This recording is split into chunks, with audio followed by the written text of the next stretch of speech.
Hey everyone, we are back, and now today is the day. It is the final chapters of Hatchet, and we are going to learn what happens to Brian. So, when we last left Brian, he was not having the best of luck. He did get a fool bird and he had his first real meat, but he had the run in with the skunk, which left him blind for like 2 hours and his eyes hurting for a couple of weeks. And that stench, which is clearly very unpleasant. He was attacked by a moose, which left him hurt. And then the final clincher was that there was a tornado that ripped everything apart. However, Brian has, as he referred earlier on, is that he has tough hope and he knows that he can rebuild. But what it did was it raised the plane in the lake. So we are going to find out what the significance that's going to have on this story. So chapter 17.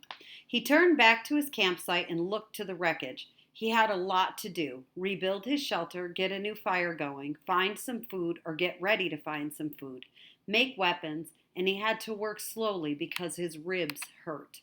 First things first. He tried to find some dry grass and twigs, then peeled bark from a nearby birch to shred into a fire nest.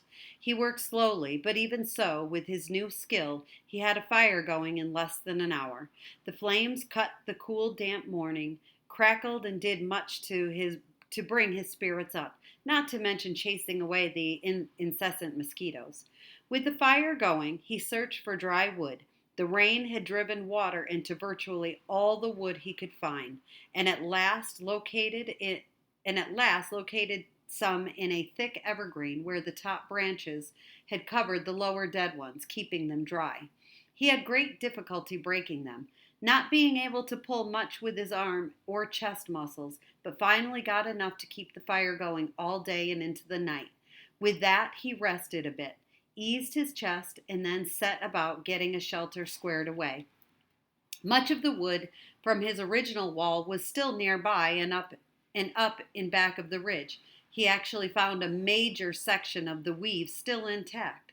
The wind had torn it out, lifted it, and thrown it to the top of the ridge, and Brian felt lucky once more that he had not been killed or more seriously injured, which would have been the same, he thought. If he couldn't hunt, he would die, and if he were injured badly, he would not be able to hunt. He jerked and dragged wood around until the wall was once more in place. Crudely, but he could improve it later. He had no trouble finding enough pine boughs to make a new bed. The storm had torn the forest to pieces. Up in back of the ridge, it looked like a giant had become angry and used some kind of massive meat grinder on the trees. Huge pines were twisted and snapped off, blown sideways. The ground was so littered with limbs and treetops sticking every which way that it was hard to get through.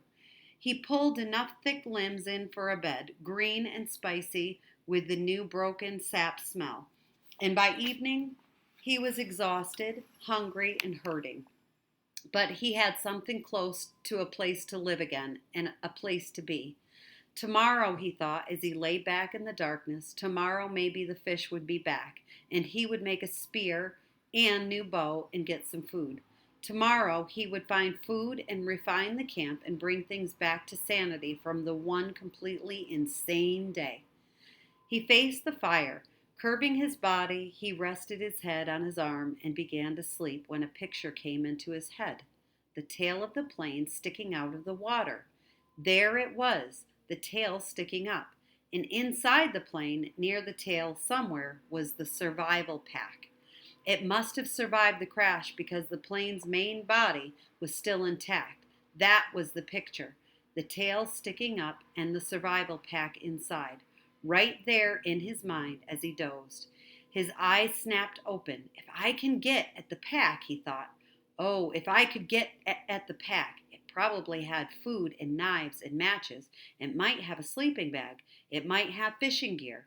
Oh, it must have so many wonderful things. If I could get at the pack and just get some of those things, I would be rich. So rich if I could get at the pack. Tomorrow, he watched the flames and smiled. Tomorrow I'll see. All things come tomorrow.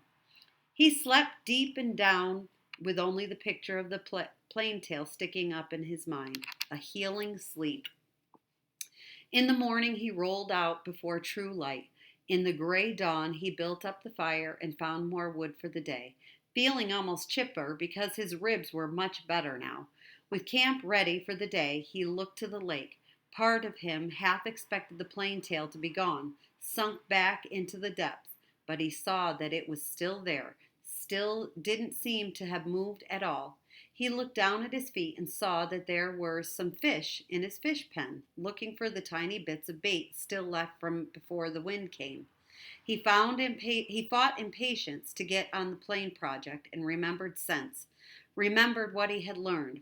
First food, because food made strength. First food, then thought, then action. There were fish at hand here, and he might not be able to get anything from the plane.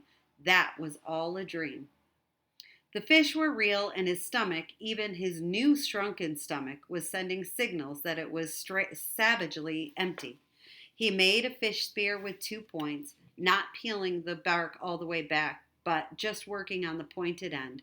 It took him an hour or so, and all the time he worked, he sat looking at the tail of the plane, sticking up in the air, his hands working on the spear, his mind working on the problem of the plane. When the spear was done, although still crude, he jammed a wedge between the points to spread them apart and went to the fish pond. There were not clouds of fish, but at least 10, and he picked one of the larger ones, a round fish almost 6 inches long, and put the spear point in the water, held it, then thrust with a flicking motion of his wrist when the fish was just above the point. The fish was pinned neatly, and he took 2 more with the same ease, then carried all 3 back up to the fire. He had a fish board now, a piece of wood he had flattened with the hatchet, that leaned up by the fire for cooking fish so he didn't have to hold a stick all the time. He put the 3 fish on the board, pushed sharpened pegs through their tails into cracks on the cooking board, and propped it next to the reddest part of the coals. In moments the fish were hissing and cooking with the heat, and as soon as they were done, or when he could stand the smell no longer, he picked the steaming meat from under the loosened skin and ate it. The fish did not fill him, did not even come close. Fish meat was too light for that, but they gave him strength. He could feel it moving into his arms and legs, and he began to work on the plane project. While making the spear, he had decided that what he would have to do was make a raft and push paddle the raft to the plane and tie it there for a working base.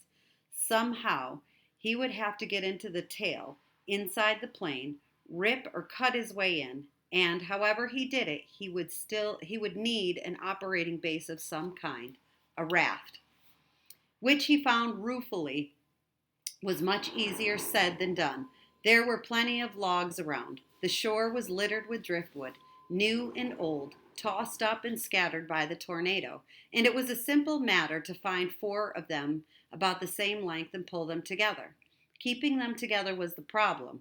Without rope or cross pieces and nails, the logs just rolled and separated. He tried wedging them together, crossing them over each other. Nothing seemed to work, and he needed a stable platform to get the job done. It was becoming frustrating, and he had a momentary loss of temper, as he would have done in the past, when he was the other person. At that point, he sat back on the beach and studied the problem again. Sense. He had to use his sense. That's all it took to solve problems, just sense. It came then. The logs he had selected were smooth and round and had no limbs.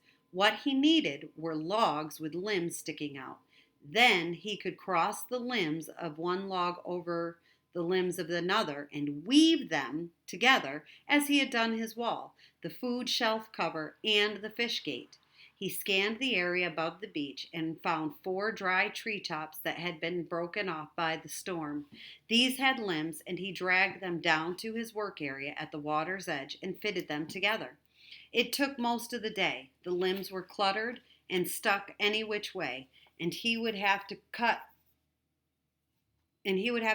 one to make another fit. Then cut one from another log to come back to the first one. Then still another from a third log would have to be pulled in. But at last, in the late afternoon, he was done, and the raft, which he called brush pile, one for its looks, hung together even as he pulled it into the water off the beach. It floated well, if low in the water, and in the excitement he started for the plain. He could not stand on it, but would have to swim alongside. He was out to chest depth when he realized he had no way to keep the raft at the plane. He needed some way to tie it in place so he could work from it. And for a moment he was stymied. He had no rope, only the bowstring and the other cut shoestring in his tennis shoe, which were by now looking close to dead, his toes showing at the tops. Then he remembered his windbreaker, and he found the tattered part he used for an arrow pouch. He tore it into narrow strips and tied them together to make a rope or tie down about 4 feet long. It wasn't strong.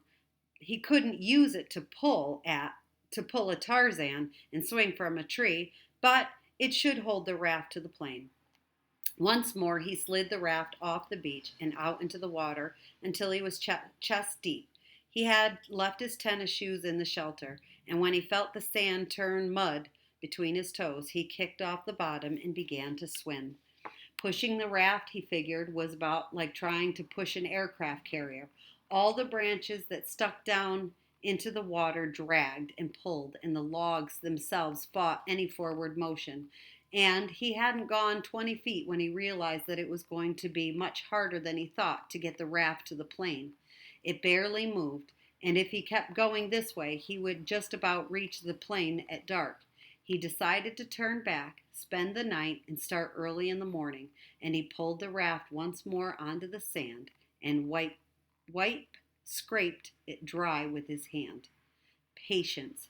It was better now, but impatience still ground at him a bit, so he sat on the edge of the fish pond with the new spear and took 3 more fish, cooked them up and ate them, which helped to pass the time until dark. He also dragged in more wood, endless wood, and then he relaxed and watched the sunset over the trees in the back of the ridge. West, he thought. I'm watching the sun set in the west. And that way was north, where his father was, and that way was east, and that way south, and somewhere to the south and east his mother would be. The news would be on the television. He could visualize more easily his mother doing things than his father because he had never been to where his father lived now. He knew everything about how his mother lived. She would have the small television on the kitchen counter on and be watching the news and talking about how awful it was in South Africa or how cute the baby in the commercial looked, talking and making sounds, cooking sounds. He jerked his mind back to the lake. There was great beauty here, almost unbelievable beauty. The sun exploded the sky, just blew it up with the setting color, and that color came down into the water of the lake, lit the trees. Amazing beauty, and he wished he could share it with somebody and say, look there, and over there, and see that? But even alone, it was beautiful, and he fed the fire to cut the night chill. There it is again, he thought, that late summer chill to the air, the smell of fall. He went to sleep thinking a kind of reverse question. How he did not know if he would ever get out of this, could not see how it might be. But if he did somehow get home and go back to living the way he had lived, would it be just the opposite? Would he be sitting watching television and suddenly think about the sunset up in the back of the ridge and wonder how the color looked in the lake? Sleep. In the morning, the chill was more pronounced, and he could see tiny wisps of vapor from his breath. He threw wood on the fire and blew until it flamed, then banked the flames to last and went down to the lake. Perhaps because the air was so cool, the water felt warm as he waded in. He made sure the hatchet was still at his belt and the raft still held together, then set out pushing the raft and kicking swimming toward the tail of the plane. As before, it was very hard going. Once an eddy of breeze came up against him, and he seemed to be standing still. And by the time he was close enough to see enough to the tail to see the rivets in the aluminum, he had pushed and kicked for over 2 hours. He was nearly exhausted and wished he had taken some time to get a fish or two and have breakfast. He was so wrinkled as a prune and ready for a break. The tail looked much larger when he got next to it, with a major part of the vertical stabilizer showing and perhaps half of the elevators. Only a short piece of the top of the fuselage, the plane's body toward the tail, was out of the water, just a curve of aluminum, and at first he could see no place to tie the raft. But he pulled himself along the elevators to the end, and there he found a gap that went in up by the hinges, where he could feed his rope through. With the raft secure, he climbed on top of it and lay on his back for 15 minutes, resting and letting the sun warm him. The job, he thought, looked impossible. To have any chance of success, he would have to be strong when he started. Somehow, he had to get inside the plane. All openings, even the small rear cargo hatch, were underwater. So he couldn't get at them without diving and coming up inside the plane, where he would be trapped. He shuddered at that thought, and then remembered what was in front of the plane, down in the bottom of the lake, still strapped in the seat, the body of the pilot, sitting there in the water. Brian could see him, the big man with his hair waving up in the current, his eyes open. Stop, he thought. Stop now. Stop thinking. He was nearly at the point of swimming back to shore and forgetting the whole thing, but the image of the survival pack kept him. If he could get it out of the plane, or if he could just get into it and pull something out, a candy bar, even that, just a candy bar, it would be worth it. But how to get at the inside of the plane? He rolled off the raft and pulled himself around the plane. No openings. 3 times he put his face in the water and opened his eyes and looked down. The water was murky, but he could see perhaps 6 feet, and there was no obvious way to get into the plane. He was blocked. Chapter 18. Brian worked around the tail of the plane 2 more times, pulling himself along on the stabilizer and the elevator, but there simply wasn't a way in. Stupid, he thought. I was stupid to think I could just come out here and get inside the plane. Nothing is that easy. Not out here. Not in this place. Nothing is easy. He slammed his fist against the body of the plane, and to his complete surprise, the aluminum covering gave easily under his blow. He hit it again, and once more it bent and gave, and he found that even when he didn't strike it, but just pushed it, it still moved. It was really, he thought, very thin, aluminum skin over a kind of skeleton, and if it gave that easily, he might be able to force his way through. The hatchet. He might be able to cut or hack with the hatchet. He reached to his belt and pulled the hatchet out, picked a place where the aluminum gave to his push, and took an experimental swing at it. The hatchet cut through the aluminum as if it were soft cheese. He couldn't believe it. 3 more hacks, and he had a triangular hole the size of his hand, and he could see 4 cables that he guessed were the control cables going back to the tail, and he hit the skin of the plane with a frenzied series of hacks to make a still larger opening, and he was bending a piece of aluminum away from 2 aluminum braces of some kind when he dropped the hatchet. It went straight down past his legs. He felt it bump against his foot and then go down into the water. And for a second, he couldn't understand that he had done it. For all this time, all the living and fighting, the hatchet had been everything. He had always worn it. Without the hatchet, he had nothing. No fire, no tools, no weapons. He was nothing. The hatchet had been him. And he had dropped it. Ugh! He yelled, choked on it, a snarling cry of rage at his own carelessness. The hole in the plane was still too small to use for anything, and now he didn't have a tool. That was the kind of thing I would have done before, he said to the lake, to the sky, to the trees. When I came here, I would have done that. Not now. Not now. Yes, yet he had, and he hung on the raft for a moment and felt sorry for himself, for his own stupidity. But as before, the self pity didn't help, and he knew that he had only one course of action. He had to get the hatchet back. He had to dive and get it back. But how deep was it? In the end of the gym pool at school, he had no trouble getting to the bottom of that. He was pretty sure about 11 feet. Here it was impossible to know the exact depth. The front end of the plane, anchored by the weight of the engine, was obviously on the bottom, but it came back up at an angle so the water wasn't as deep as the plane was long. He pulled himself out of the water so his chest could expand, took 2 deep breaths, and swiveled and dove, pulling his arms and kicking off the raft bottom with his feet. His first thrust took him down a good 8 feet, but the visibility was only 5 feet beyond that, and he could not see bottom yet. He clawed down past 6 or 7 feet, the pressure pushing in his ears until he held his nose and popped them, and just as he ran out of breath and headed back up, he thought he saw the bottom, still 4 feet below his dive. He exploded out of the surface, bumping his head on the side of the elevator when he came back up and took air like a whale, pushing the stale air out until he wheezed, taking new in. He wouldn't have to get deeper yet and still have time. He would have to get deeper yet and still have time to search while he was down there.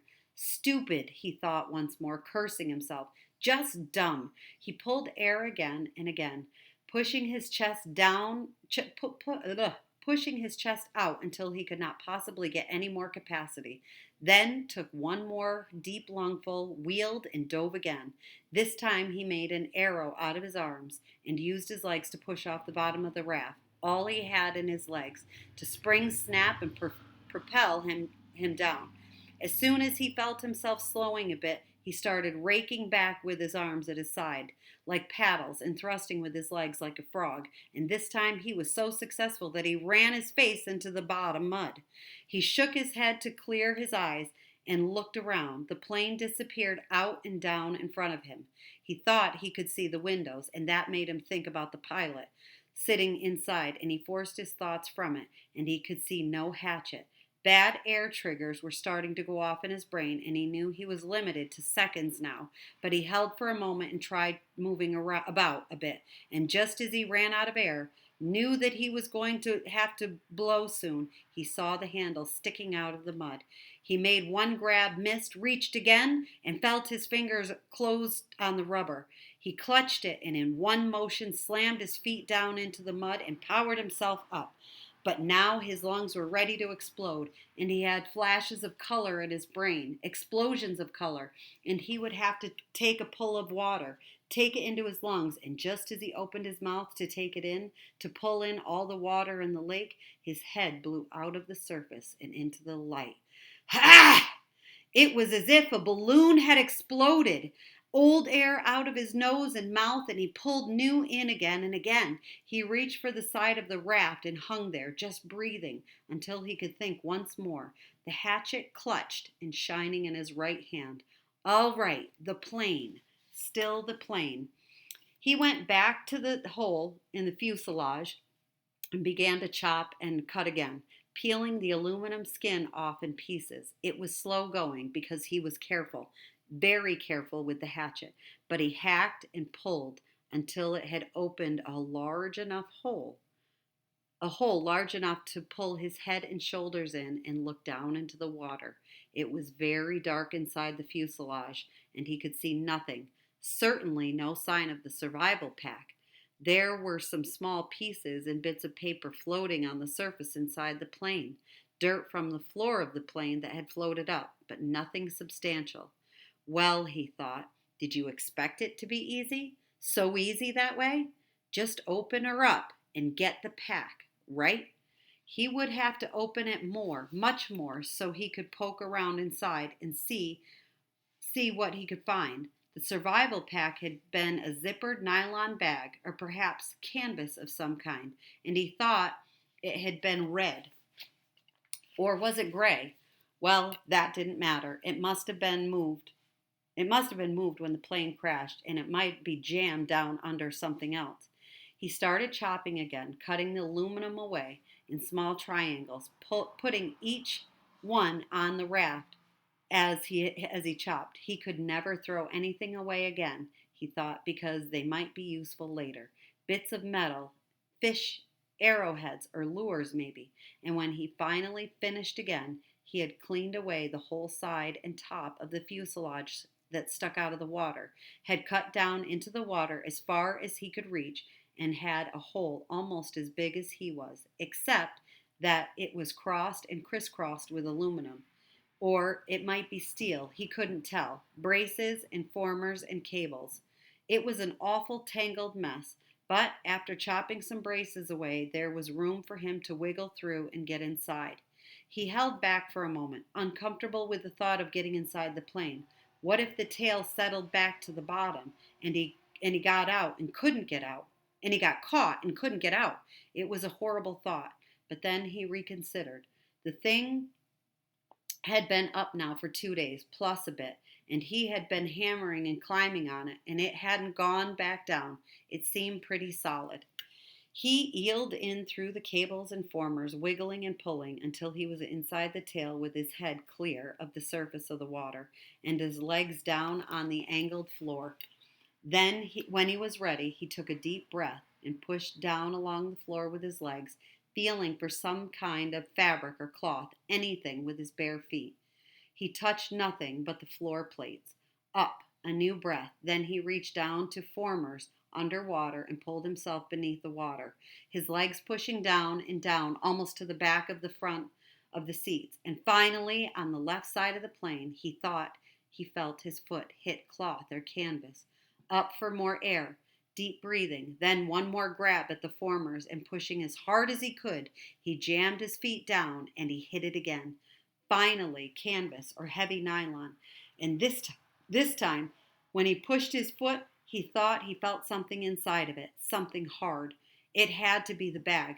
Driven forward by the crash, it was jammed into the backs of the seat and caught on something. He tried to reach for it and pull, but didn't have the air left and went up for more. Lungs filled in great gulps. He shot down again, pulling on the formers until he was almost there. Then, wheeling down head first, he grabbed at the cloth. It was the survival bag.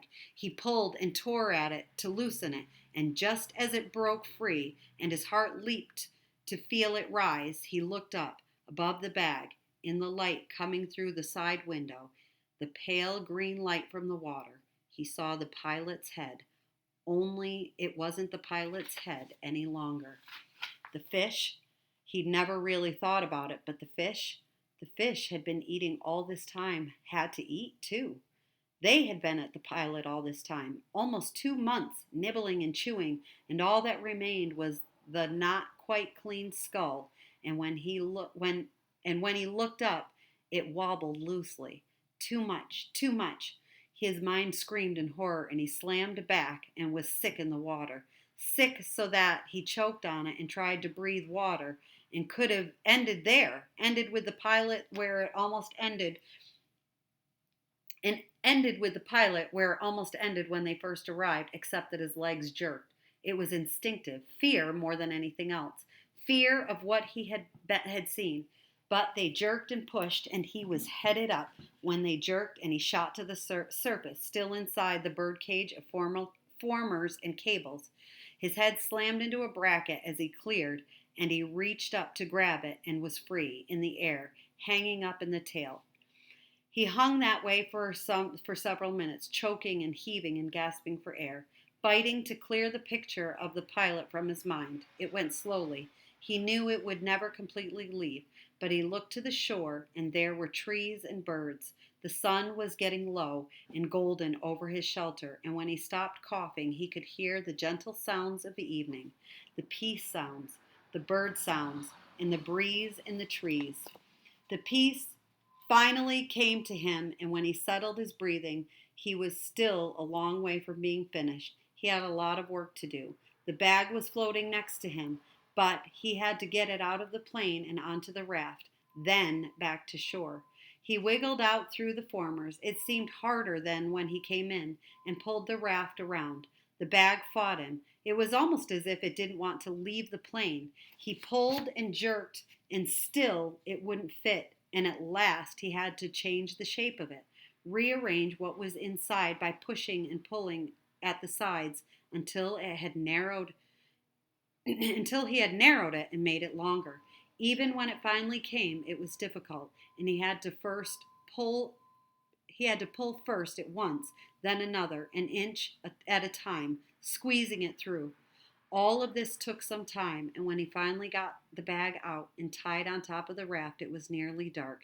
He was bone tired from working in the water all day, chilled deep, and he still had to push the raft to shore. Many times he thought he would not make it. With the added weight of the bag, it seemed to get heavier by the foot, coupled with the feet that he was getting weaker all the time.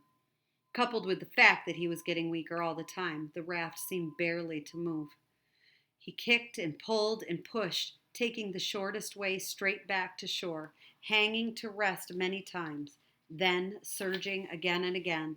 It seemed to take forever, and when at last his feet hit bottom, he could push against the mud and slide the raft into the shore weeds to bump against the bank. He was so weak he couldn't stand, had to crawl, so tired. He didn't even notice the mosquitoes that tore into him like a gray, angry cloud.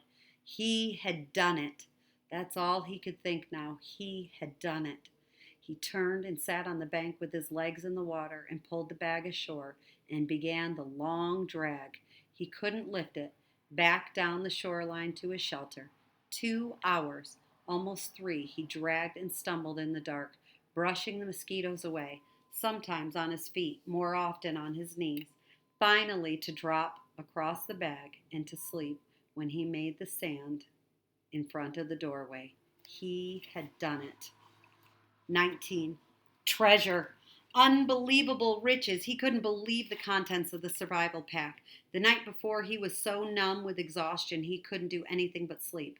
All day in the water had tired him so much that, in the end, he had fallen asleep sitting against his shelter wall, oblivious even to the mosquitoes, to the night, to anything. But with false gray dawn, he had awakened instantly and began to dig in the pack to find amazing, wonderful things. There was a sleeping bag, which he hung to dry over his shelter roof on the outside, and foam sleeping pad, an aluminum cook set with 4 little pots and 2 frying pans. It actually even had a fork and knife and spoon, a waterproof container with matches, and 2 small butane lighters, a sheath knife with a compass in the handle, as if a compass would help him, he thought, smiling, a first aid kit with bandages and tubes of antiseptic paste and small scissors, a cap that said Cessna across the front in large letters. Why a cap, he wondered. It was adjustable, and he put it on immediately. A fishing kit with 4 coils of line, a dozen small lures and hooks and sinkers. Incredible wealth. It was like all the holidays it was like all the holidays in the world, all the birthdays there were. He sat in the sun by the door where he had dropped the night before and pulled the presents as he thought of them one by one at a time, to examine them, turn them into the light, touch them and feel them with his hands and eyes. Something that at first puzzled him. He pulled out what seemed to be the broken off bulky stock of a rifle, and he was going to put it aside, thinking it might be for something else in the pack, when he shook it and it rattled. After working at it a moment, he found the butt of the stock came off, and inside there was a barrel and magazine and action assembly with a clip and a box full of 50 shells. It was a .22 survival rifle. He had seen one once in the sporting goods store when he went for bike parts, and the barrel screwed onto the stock. He had never owned a rifle, never fired one, but he had seen them on television, of course, and after a few moments figured out how to put it together by screwing the action into the stock, how to load it and put the clip full of bullets into the action. It was a strange feeling holding the rifle. It somehow removed him from everything around him. Without the rifle, he had to fit in.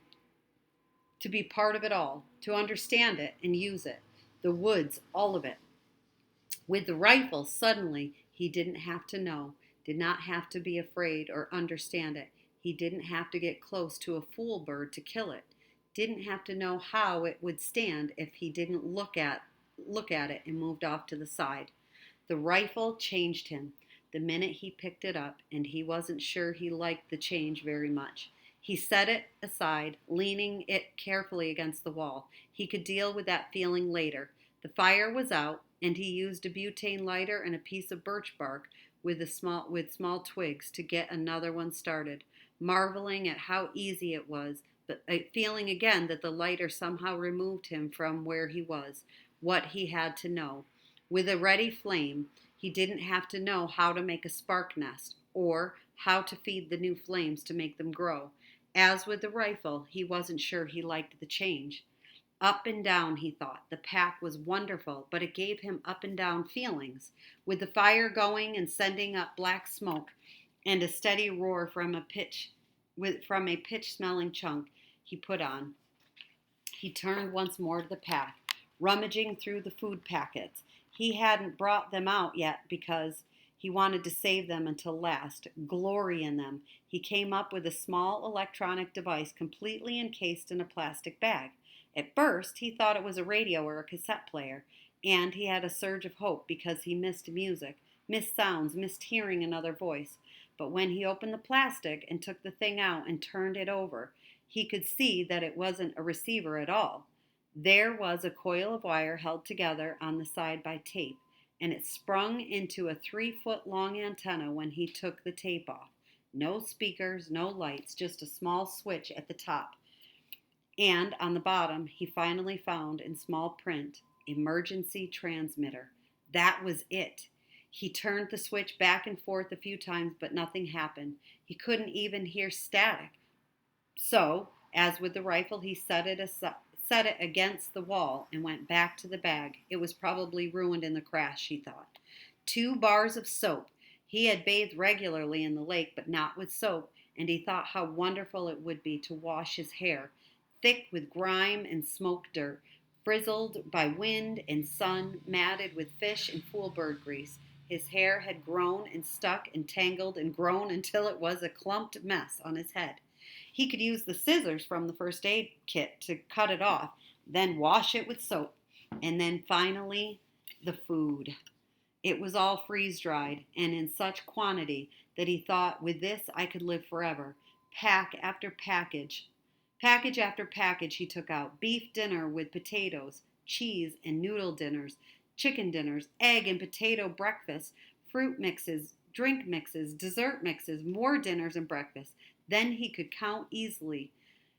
Dozens and dozens of them, all packed in waterproof bags, all in perfect shape. And when he had them all out and laid them against the wall in stacks, he couldn't stand it, and he went through them again. If I'm careful, he thought, they'll last as long as I need them to last. If I'm careful. No, not yet. I won't be careful just yet. First, I'm going to have a feast right here. And now I'm going to cook up a feast and eat until I drop, and then I'll be careful. He went into the food packs once more and selected what he wanted for his feast. A 4-person beef and potato dinner with orange drink for an appetizer and something called a peach whip for dessert. Just add water, it said on the package, and cook for half an hour or so until everything was normal sized and done. Brian went to the lake and got water in one of the aluminum pots and came back to the fire. Just that amazed him, to be able to carry water to the fire in a pot. Such a simple act, and he hadn't been able to do it for almost 2 months. He guessed at the amounts in the beef dinner and peach dessert on to boil, then went back to the lake and brought water to mix with the orange drink. It was sweet and tangy, almost too sweet, but so good that he didn't drink it fast, held it in his mouth, and let the taste go over his tongue, tickling on the sides, sloshing it back and forth and then down, swallow, then another. That, he thought, that is just fine, just fine. He got more lake water and mixed another one and drank it fast, then a third one, and he sat with that, near the fire, but looking out across the lake, thinking how rich the smell was from the cooking beef dinner. That was garlic in it, and some other spices, and the smells came up to him and made him think of home, his mother cooking, the rich smells of the kitchen, and that precise instant, with his mind full of home and the smell from the food filling him, the plane appeared. He had only a moment of warning. There was a tiny drone, but as before, it didn't register. Then suddenly, roaring over his head, low and in back of the ridge, a bush plane with fairly fairly exploded into his life. It passed directly over him, very low, tipped a wing sharply over the tail of the crashed plane in the lake, cut power, glided down the long part of the L of the lake, then turned and glided back, touching the water gently once, twice, and settling with a spray to taxi and stop, with its floats gently bumping the beach in front of Brian's shelter. He had not moved. It had all happened so fast that he hadn't moved. He sat with the pot of orange drink still in his hand, staring at the plane, not quite understanding it yet, not quite knowing yet that it was over. The pilot cut the engine, opened the door, and got out, balanced and stepped forward on the float to hop onto the sand without getting his feet wet. He was wearing sunglasses, and he took them off to stare at Brian. I heard your emergency transmitter. Then I saw the plane when I came over. He trailed off, cocked his head, studying Brian. Damn, you're him, aren't you? You're the kid. They quit looking almost 2 months ago. You're him, aren't you? You're that kid. Ooh, I have goosebumps. Brian was standing now, but still silent, still holding the drink. His tongue seemed to be stuck to the roof of his mouth, and his tongue didn't work right. He looked at the pilot and the plane and down at himself, dirty and ragged, burned and lean and tough, and he coughed to clear his throat. My name is Brian Robeson, he said. Then he saw that his stew was done. The peach whip was almost done, and he waved to it with his hand. Would you like something to eat? The epilogue. So the epilogue is going to tell us what happened to Brian after he was rescued. The pilot who landed so suddenly in the lake was a fur buyer mapping Cree trapping camps for future buying runs, drawn by Brian when he unwittingly turned on the emergency transmitter and left it going. The Cree move into the camps for fall and winter to trap, and the buyers fly from camp to camp on a regular route. When the pilot rescued Brian, he had been alone on the L-shaped lake for 54 days. During that time, he had lost 17% of his body weight. He later gained back 6%, but had virtually no body fat. His body had consumed all extra weight, and he would remain lean and wiry for several years. Many of the changes would prove to be permanent. Brian had gained immensely in his ability to observe what was happening and react to it. That would last him all his life. He had become more thoughtful as well, and from that time on, he would think slowly about something before speaking. Food, all food, even food he did not like, never lost its wonder for him. For years after his rescue, he would find himself stopping in grocery stores just to stare at the aisles of food, marveling at the quantity and the variety. There were many questions in his mind about what he had seen and known, and he worked at research when he got back, identifying the game and berries. Gut cherries were termed choke cherries and made good jelly. The nut bushes, where the fool birds hid, were hazelnut bushes. The two kinds of rabbits were snowshoes and cottontails. The fool birds were ruffled grouse, also called fool hens by trappers for their stupidity. The small fish were bluegills, sunfish, and perch. The turtle eggs were laid by a snapping turtle, as he had thought. The wolves were timber wolves, which were not known to attack or bother people. The moose was a moose. There were also the dreams. He had many dreams about the lake after he was rescued. The Canadian government sent a team to recover the body of the pilot, and they took reporters who naturally took pictures and film of the whole campsite, the shelter, all of it. For a brief time, the press made much of Brian, and he was interviewed for several networks, but the furor died within a few months. A writer showed up who wanted to do a book on the complete adventure, as he called it, but he turned out to be a dreamer, and it all came to nothing but talk. Still, Brian was given copies of the pictures and tape, and looking at them seemed to trigger the dreams. They were not nightmares. None of them were frightening, but he would awaken at times with them. Just awaken and sit up and think of the lake, the forest, the fire at night, the night birds singing, the fish jumping.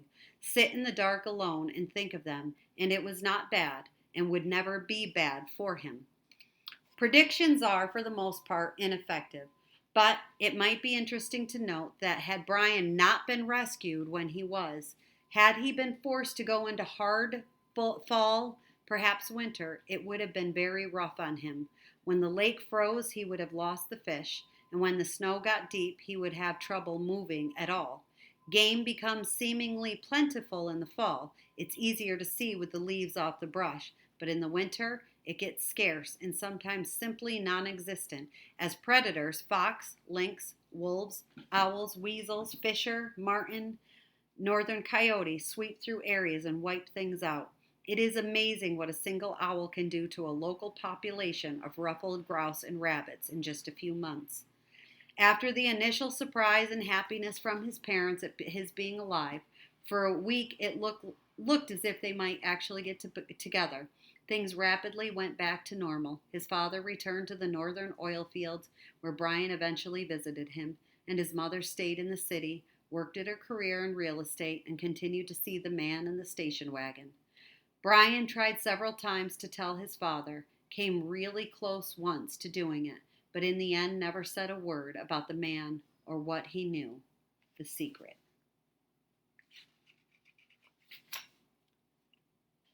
And that is the end. So I hope you all liked it, and I will see you on Thursday to talk about it. Have a good day.